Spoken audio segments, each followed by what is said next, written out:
G'day guys and welcome back today to another video on the Freo Faithful channel. We have the Derby preview today and we've been going through some new sort of guests. We had the Hoops crew on week 1. We had True Bloods on last week and we're coming up against West Coast and I'm thinking, is there a good West Coast creator out there? And it took me a good 5 hours of deep pondering and I got nowhere. So then I thought I'd call up Jesse from True Eagle. What's going on, buddy? Welcome to the Freo Faithful channel. Thank you, mate. Excited to be the bottom of the barrel for you in terms of guests. Now we've been crying out for a half-decent Eagles YouTuber to arrive on the scene for some time now. So hopefully someone answers that call. And you did. You've built the True Eagle channel up over the last, year and a bit? How long have you been running True Eagle now? And how's your community growing as a West Australian fan channel? Yeah, good, mate. It was pretty much just started on a whim like 12 months ago when I was in England. Around the time we did the intra club, so that was the time of year. So yeah, just gone a year. It's cool. Yeah, I really like it. It's been a fun experience. It's nice to be able to share something with your audience in contrast to my other channel or our other channel, True Footy. Where, it's much more segmented with who people go for. And that's great, but it's just a different experience when everyone goes for the same team. It doesn't mean that people don't still, get fired up and want to argue in the comments, and that's fine. They're passionate fans, but it is still a different experience. And I really enjoyed that process. Has it been enjoyable talking about the Eagles over the last 12 months is my next question. Oh, don't be a smart ass. We're back.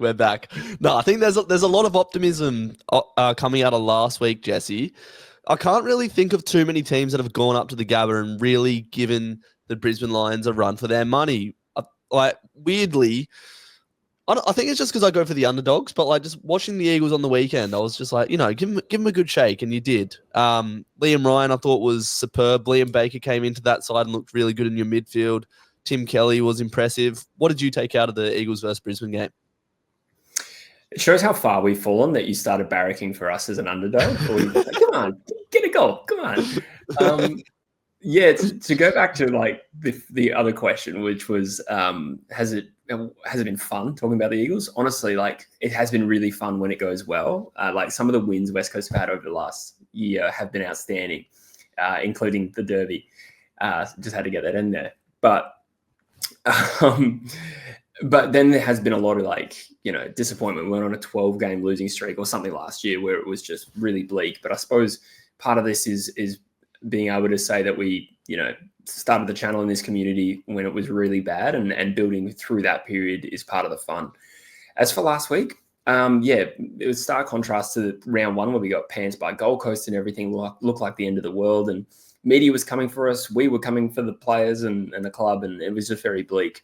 So to sit back and actually enjoy an away game on an early Sunday and see the Eagles kick the first 5 goals of the game against the Lions at the Gabba and play better than them for more than half the game maybe, it wasn't good enough in the end. But very different experience to the previous week. And I think I just felt relief that we were able to at least show what the good version of us looks like.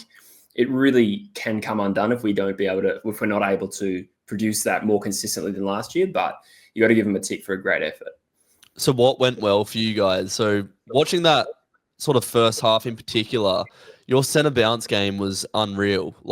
Coming up against Brisbane, who have been the best midfield in the competition for so long, the fact that Reid, Kelly, and Baker, I'm not sure who else was running through there, but they were taking it to Lachie Neale, Will Ashcroft.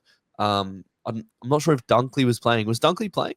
Yes. Dunkley, McCluggage, some of the most elite midfielders in the game who have just won a premiership and have been such a dominant stoppage side for so long. That's so promising. Aside from your centre bounce game, what did you like from the Eagles game on the weekend that can pose a threat to the Dockers on the Derby day?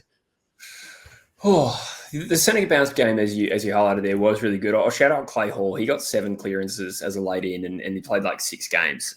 Bailey Williams was also a big factor after Flynn got towed in the ruck last week. Generally speaking, though, I think one thing I liked about this performance was that it was a good spread between young and old contributors, the spread of contribution across the field I was about to do something, but no, don't worry about it. Was really strong. And, some of our youngsters played their best games of their career. Tyrell Dewar is probably the biggest example of that. So there was excitement. I think one thing that really stuck out to me was that the players clearly grew in confidence. And I think a lot has to be said for actually getting scoreboard reward for your good efforts. I think sometimes you can toil away, and as you feel like you have less belief in the fact that your hard work is going to result in a goal, naturally you subconsciously stop trying, or stop trying as hard. I think that happened last week, but this week, when we were actually putting on scoreboard pressure, you could see that manifest in some of our ball movement. Even though it was a bit slippery, we were still taking difficult kicks in board and actually hitting them. And I think that speaks to the confidence that we earned in the first, couple of quarters there. Yeah, no, it was an inspiring effort. You were talking about the centre bounces there. We've been okay as, the ball gets tossed up in the middle of the ground, but around the ground, our stoppage game as a whole has been a real weakness this year, which previously has been a big strength of ours. So I think on Sunday Arvo at Optus, it's going to be a real even midfield matchup, just based on form, you guys had a really good game against one of the strongest midfields in the comp, and we're struggling against Geelong, who, don't really have the strongest midfield in the comp, and the Sydney side that have lost 2 in a row. So, yeah, it's going to be an interesting midfield battle. I was going to highlight the fact that Elliot Yeo was a star in the derby that West Coast won last year and won the Ross Glendinning, and he's 0% chance of playing this game. Graham missed last week, so we had no Graham and Yeo, and we were able to do what we did in the centre bounce, or incontested ball generally, which is a really good sign. But I think it does bode well for Fremantle that there's no Elliot Yeo going into this game. Speak to your ruck stocks going into this game. Luke Jackson right now is absolutely dominating, one of the best rucks in the comp, spoken about every week for his skill on the field and, some off-field stuff at the moment as well with the trade rumors and whatnot. But we're very happy with our ruck stocks. Did Bailey Williams go off with injury and then your backup ruck was cramping, something like that at the Gabba? Yeah, so round one, Flynn gets annihilated in one of the all-time ruck annihilations the game has ever seen. We've brought in Bailey Williams, who lost his spot going into round one. And Bailey was fantastic against the Lions, and I think an unsung hero in us able to nullify Brisbane and probably outwork them in the first half. And he was leading the taps at 3/4 time or half time was the last time I looked at it. He went off with what they described as cramp during the game and got subbed out, which is unusual for a cramp. And they also strapped it, which seems unusual. This is your area, but is that an unusual way to treat a cramp? Yeah, no, that even really bad cramp. Yeah, you don't strap. It's just to double down, and he said it's a cramp, and I was like, I don't know much, but I know that's definitely a cramp. It's definitely cramp. If we're getting physiological, is an imbalance between salt in your muscles, which is why I don't know, you need to drink Powerade and that to equalize it. Real bro science here, but strapping it's not going to do anything. And I'm not sure. So is he going to play this week, Bailey Williams? Good question. Actually, let me double check that. The injury report came out today. I don't think he was mentioned. He is not listed at all, which I think is a really good sign. I hope so. Yeah, obviously, unless they're still going on about cramp. Look, on paper, I think your rucks should still absolutely go in as favourites to win that battle. But, Bailey played a really important game for us on the weekend, right? Yeah, for sure. Elijah Hewitt's another player that's back into the side who, as a WA boy, you want to see do good things. But, yeah, I was going to say we wanted to see him do good things, but I actually do. I got to work with him for a while, and he's a good kid, so I do want to see him play well at the level. The last year's derbies, Jesse, sometimes maybe good, sometimes maybe shit. Going into that first derby last year, Freo had come off being 3-0. Then we lost narrowly to Carlton and Port Adelaide. And there's a famous clip that circulated around of a young Drewzy saying, "Thank God we get to go and pump West Coast next week."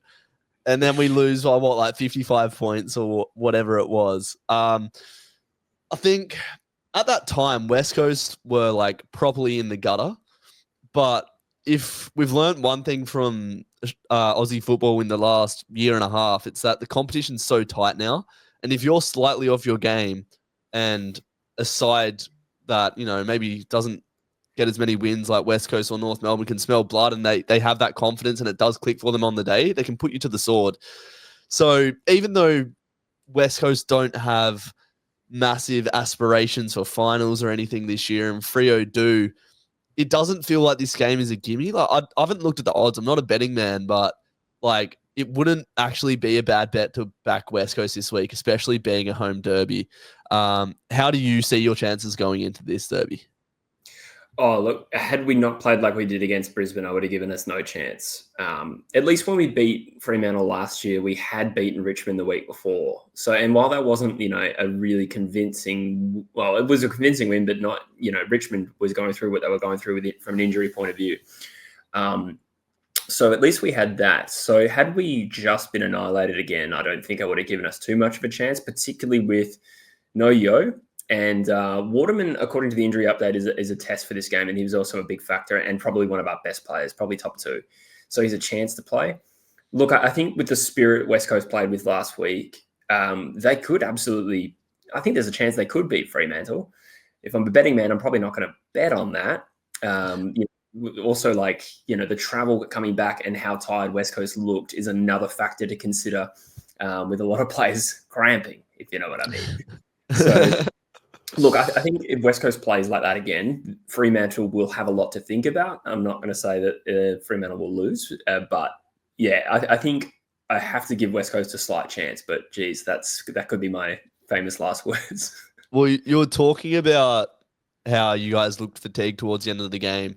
The Freo game on the weekend against Sydney, our small forwards and just forward line in general could not lock the ball in to our forward 50.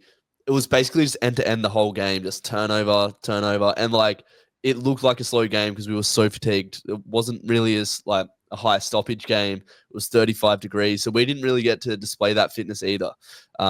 So yeah, a clash of the fitness titans is on the way for the derby this weekend. Looking at the Freo list, what worries you, or just I suppose you haven't really seen enough to be worried from us this year, but where do you think we can really get to work and put the Eagles to the sword? I think Fremantle's A game is absolutely their centre bounce game, right? Or their stoppage game in general, sorry.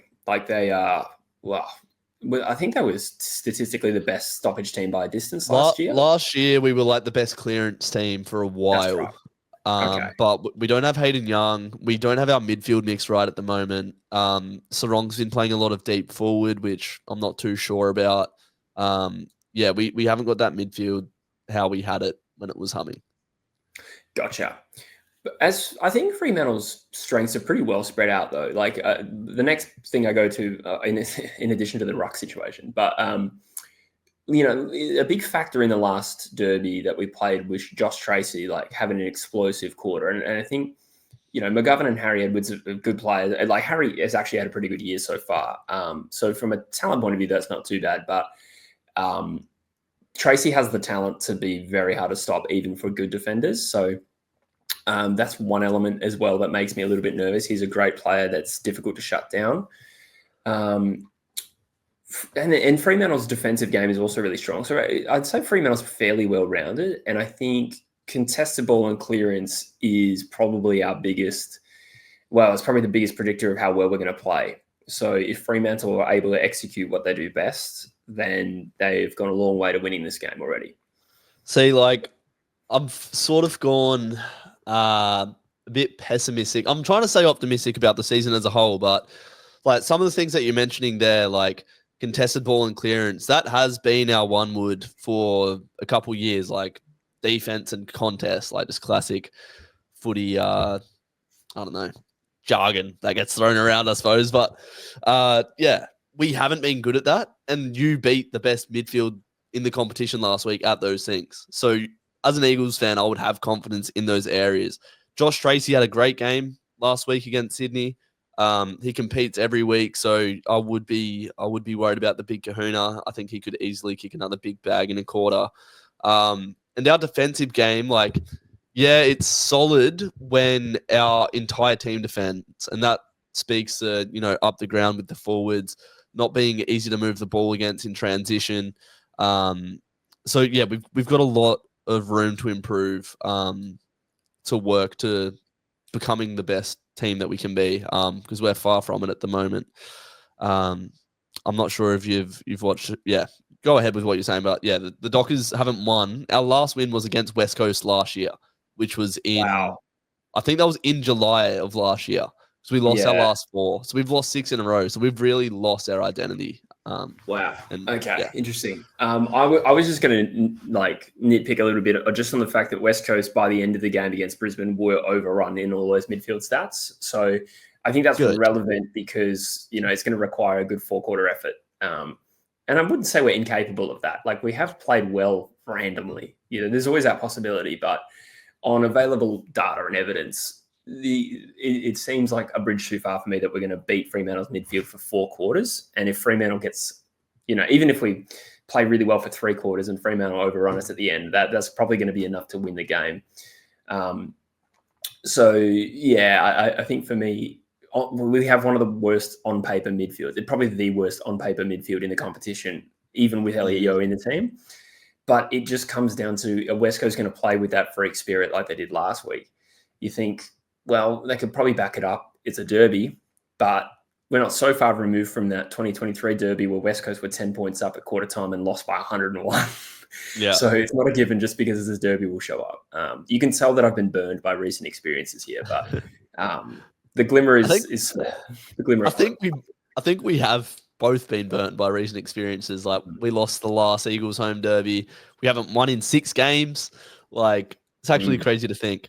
I wanted to bring up Harley Reid because he has been a big factor in both derbies last year.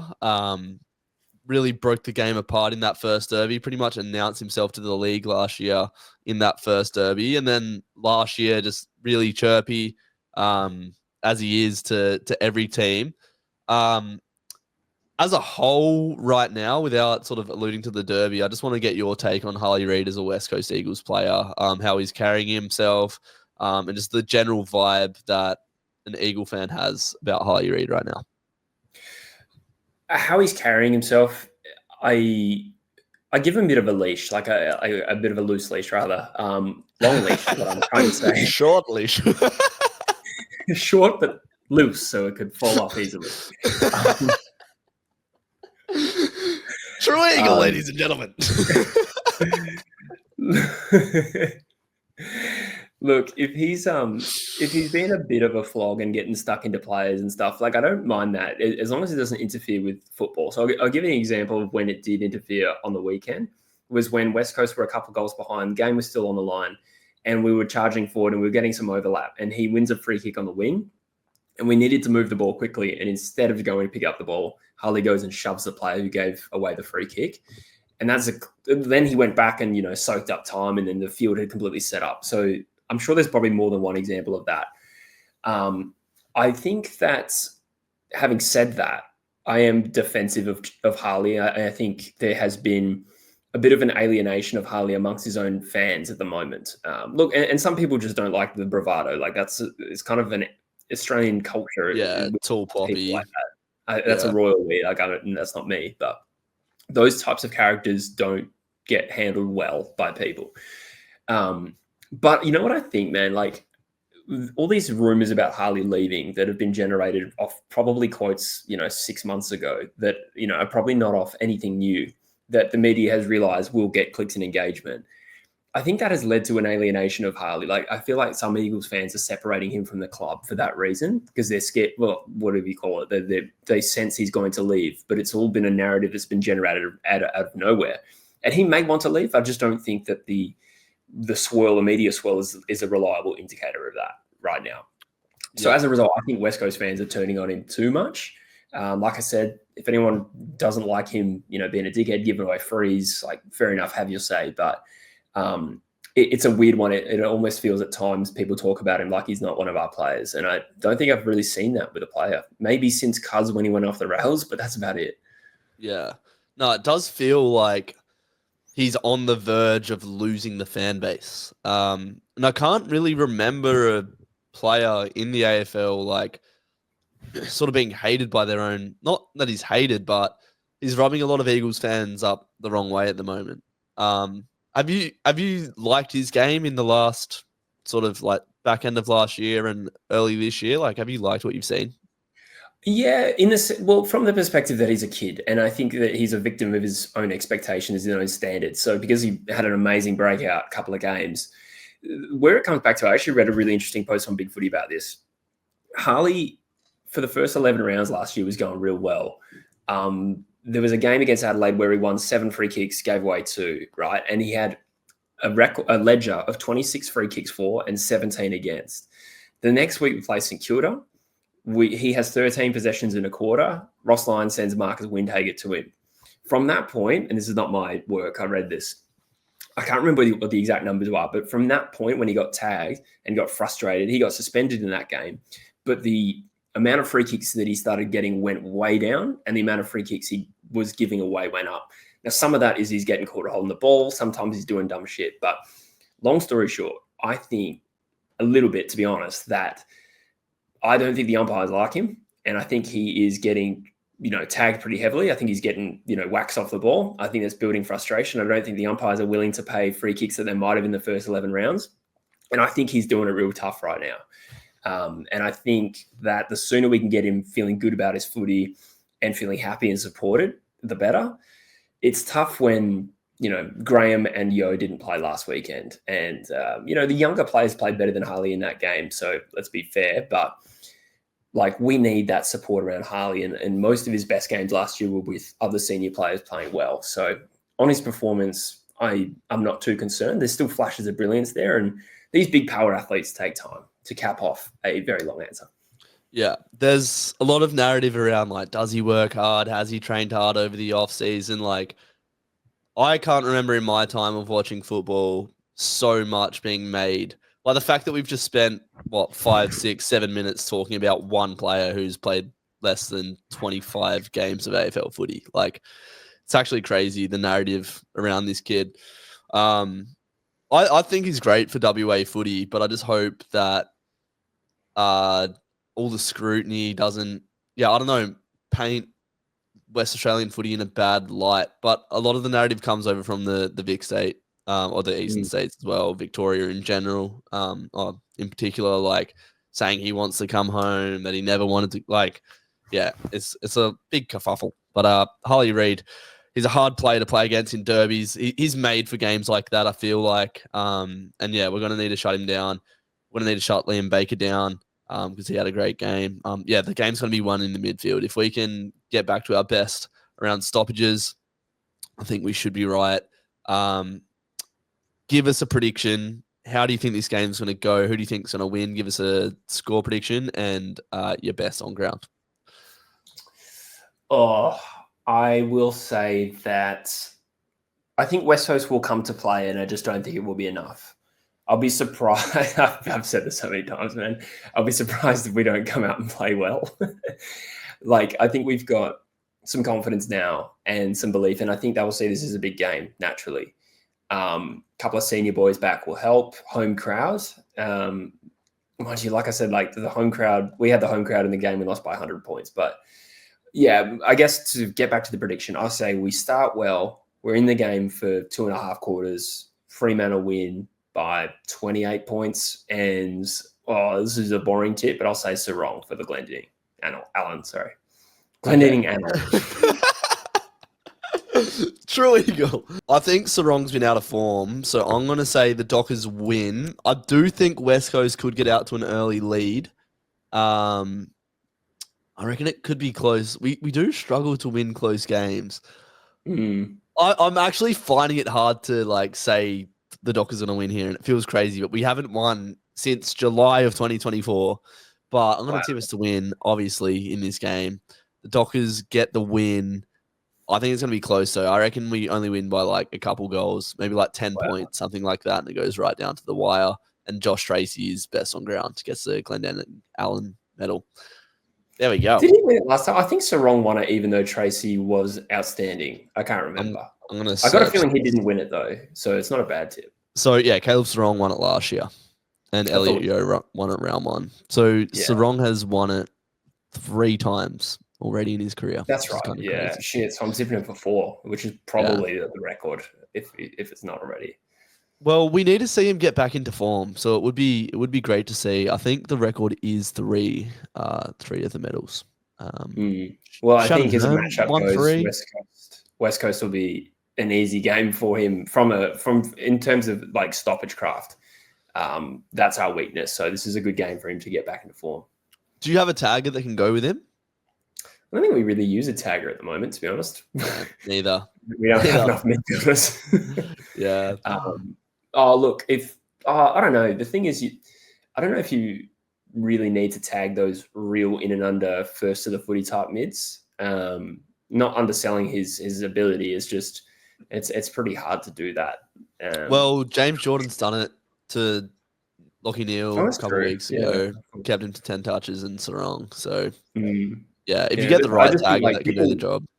People never tagged Pritis, but they tagged Shuey. But Pritis won the Brownlow. So I don't know. You're right though. Sarong did get tagged pretty well last week. Yeah. Anyhow, great days for both our clubs. WA Footy is on top, 17th versus 18th. Watch it live at Optus Stadium this Sunday afternoon when everyone tunes out of watching football.